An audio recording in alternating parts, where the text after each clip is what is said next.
Hello, everybody. My name is Jason, and hopefully you all know me. After all, you are my Facebook friends, kind of, sort of, in a relative way. But today I want to introduce you to DCS, Digital Combat Simulator. I'm going to make this little video for you. I'm in the P-51 Mustang D, so let's start her up. And I'm in a hangar.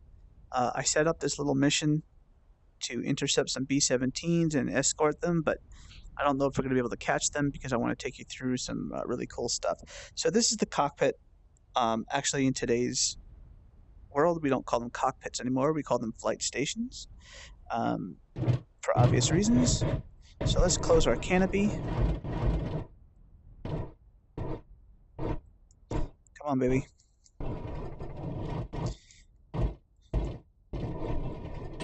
All right. So first of all, I'm in virtual reality. I'm using the HTC Vive. And although virtual reality does have its quirks right now just because of resolution, I'm seeing everything that's close to my face is really clear. But anything that kind of goes off from 10 feet or further in the distance is a little bit blurry. They're fixing that. I mean, the next iteration of the technology, I can't imagine what this is going to look like and feel like when they get to 1080p and above, 4K HMDs.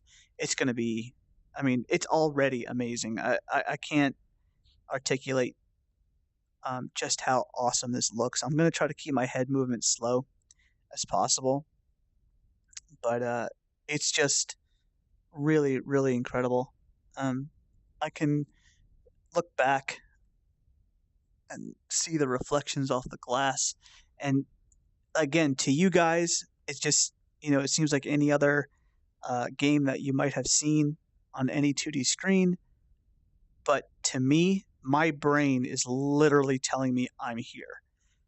There's no other visual cue that's telling me that I'm not, with the exception of the fact that I know that it's graphics and a 3D simulation.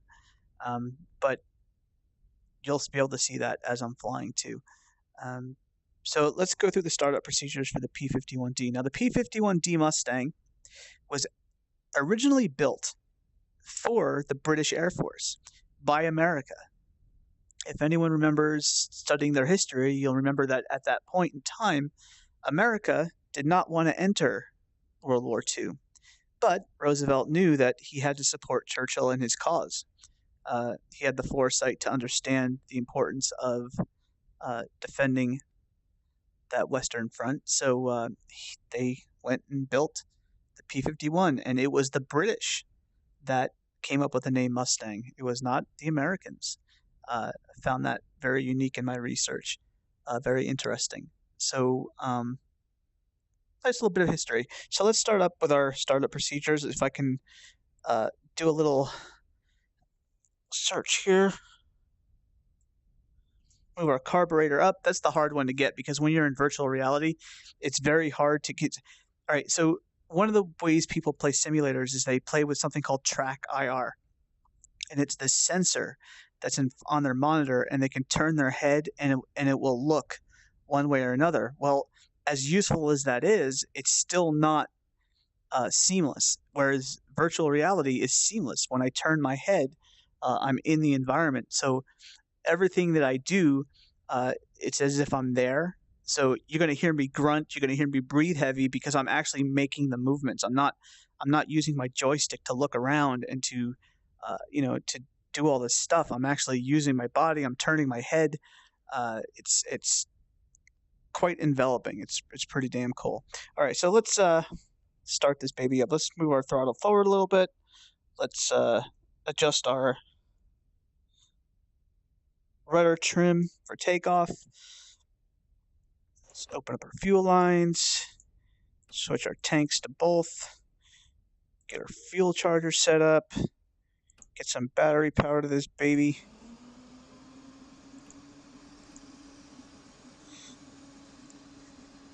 Let's get our cage sets. And let's get our radio on. Move our throttle a little bit forward, get our propeller speed where it should be. Let's move our flaps all the way up so that on startup we don't start with our flaps all the way down. And let's go. Let's prime our engine. Now the P-51D uses the Merlin 5 Rolls-Royce engine, and she is powerful. Startup.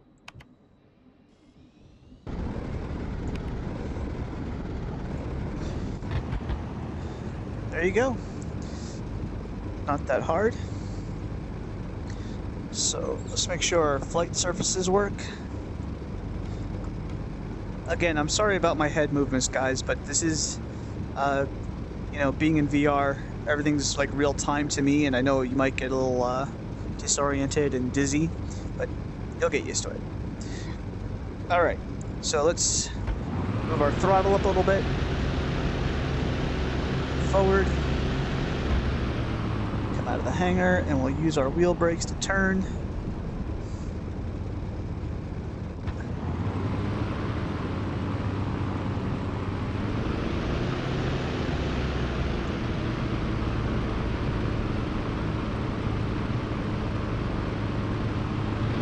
Yeah, she's a dog taxiing, but boy, when she's in the air, she is stunning. So, because of my angle sitting in the cockpit on the ground, one of the things I have to do when taxiing is roll back and forth. This way I can see out the side of the window and see where I'm going.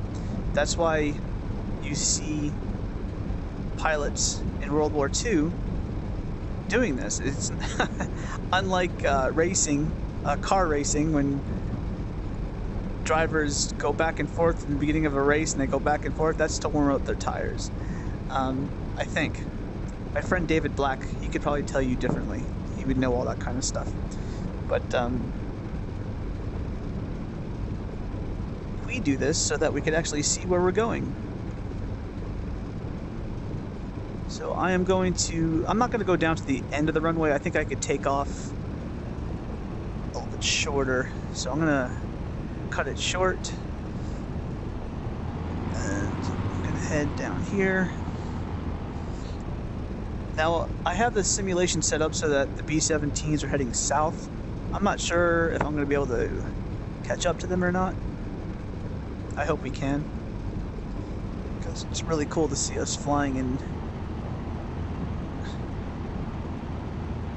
formation. So let's get our flaps down, 15 degrees, roll out to the runway. Pull my stick back to lock my tail wheel. Give it some throttle. And I'm just gently going to use my stick to keep her down the runway until we get enough airspeed where my vertical stabilizer kicks in and I can control it. We got good airspeed, engine's good, and we are going to pull back on the stick, and we are aloft. Put my gear up, flaps up, and we're airborne.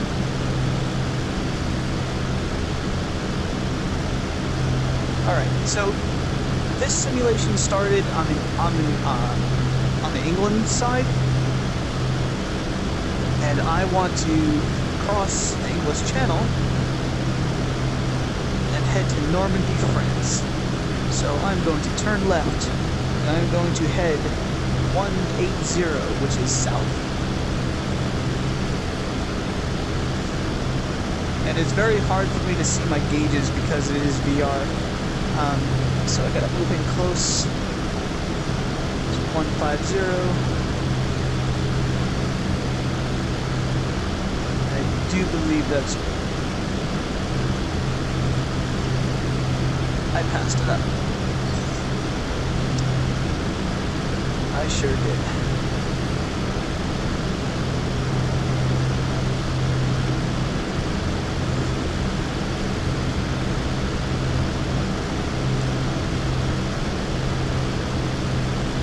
That's good for now.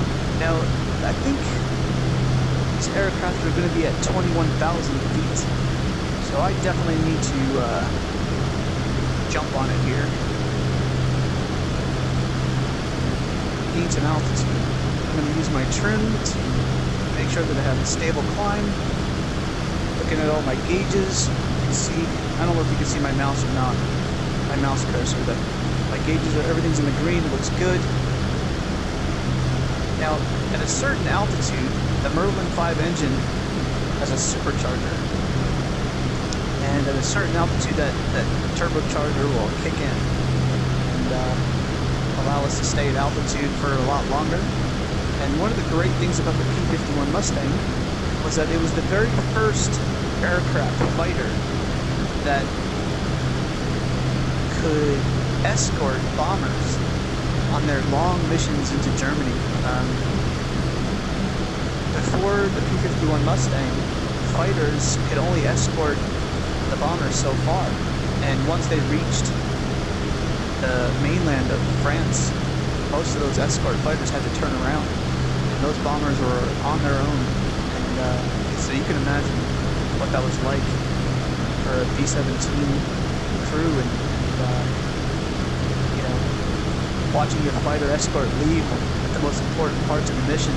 That must have been devastating, and probably a horrible morale dump. So I am most definitely sure that when a B-17 pilot would see P-51 Mustangs escorting them all the way to the target and back, that was a pretty damn good sight. So this is her. This is the P-51D. Now I do have a wingman, but I'm kind of left him behind. I can care less. It's a bot. Okay. But yeah, I'll give you an exterior shot if I can.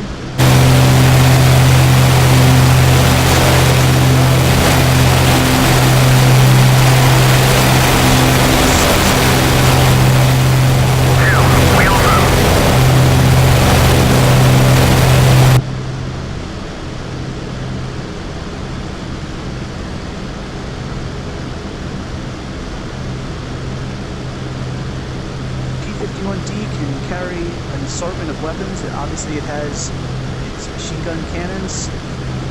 It's got, I think it's 50 calibers. I could be wrong. You might want to look that up. She's got 3 of them, 3 on each wing. They can be in tune to fire in sync with the propeller if need be. Let's turn it on. Let's get some. There we go. There's my sight. I'm going to switch to adjust our sight so that we can adjust it to the aircraft that we're fighting against, so that the guns would actually have what we call a lead. You could lead the aircraft into the bullet. So that was actually a first of its kind in World War II. And she's a beautiful aircraft to fly. Now, one of the things that you'll hear a lot from P-51 pilots, both on, in simulation and real life, is that yes, she's a beautiful aircraft to fly. She's great in dogfighting. But one of the things you got to be careful about with the P-51 is her turn radius.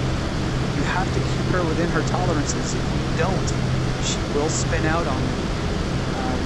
You have to make sure that in a dogfight, in a high turning radius, that you're within your flight tolerances, that you don't push the aircraft past those tolerances, because the tail will spin out on you. And that's never good. That's never good. Your best approach in combat is to attack from altitude and swoop down on your enemy and catch them by surprise, and use your power of your engine as your advantage, your speed. You don't want to get into a turning fight with a Volk 190 or a 109. The P-51 can keep up, but those aircraft do have an advantage when it comes to turning. So you got to play it smart. You got to use the tools that you have to your advantage. As you can see, this is gorgeous. I can flip down my mirror here and see behind me.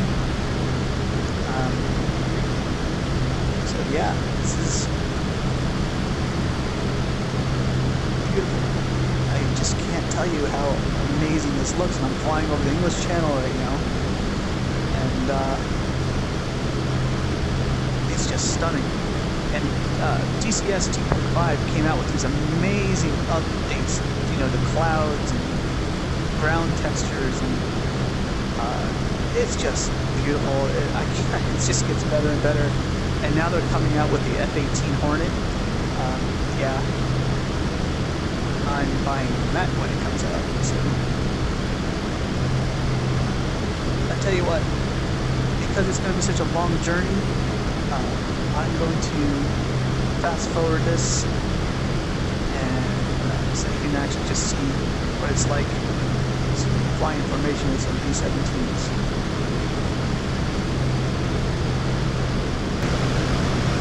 I don't know if you can see them in the viewer. To me, in VR, they're just like little dots.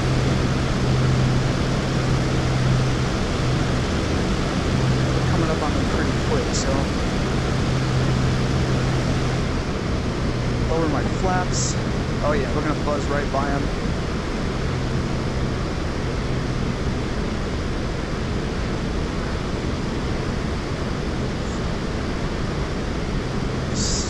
Slow down.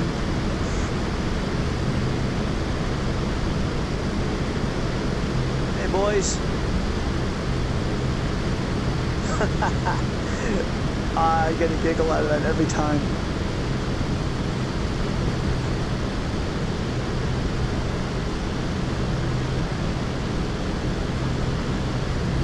So I'll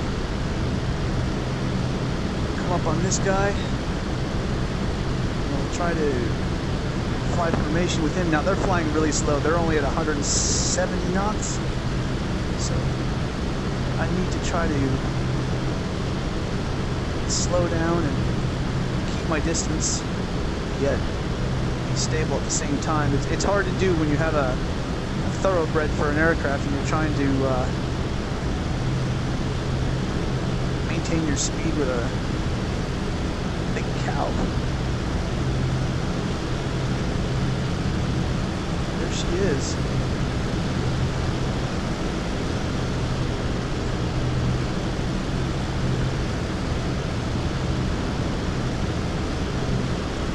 And you're going to notice that it's going to be hard for me to keep steady here because I'm right behind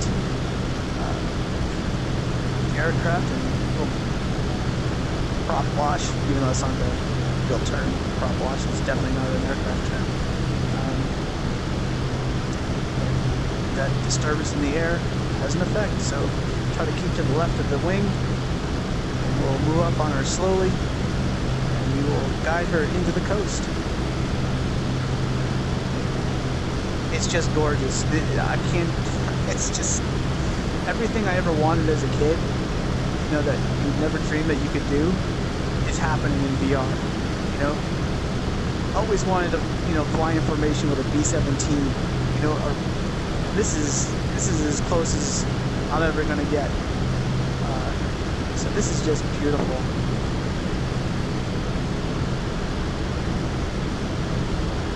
I mean, look at that. Get really close without clipping her. Oh yeah. I mean, look at the guns. Look at the detail on that. I mean, I could actually see rivets. You know, that's just stunning.